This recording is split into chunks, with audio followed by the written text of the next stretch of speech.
Well, you know, you really got to hand it to the Massachusetts Highway Department in the state.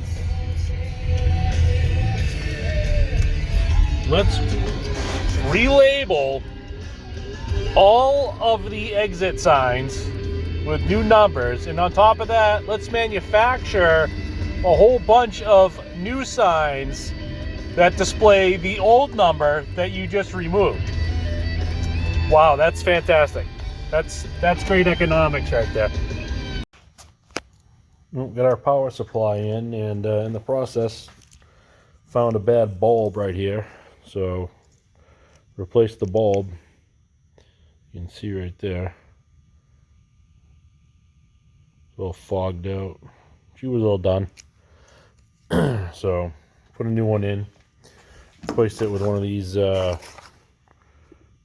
Nova product here, clear strobe. Things are getting kind of difficult to find. Everything's LED now. Like I said before, I still like these strobes a little bit better than the LED, but at some point probably change. Well, maybe not in this truck, maybe in another truck, but pretty much what we used here. Had to heat the screw up to get the taillight.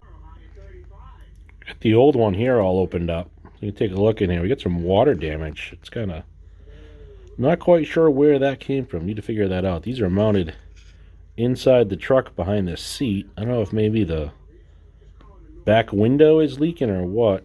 The other one right next to it was totally fine, but this one's got, I don't know if you can see it, but that white powdery crap right there, you know, yeah, right at the bottom of the fuse, that's all corroded.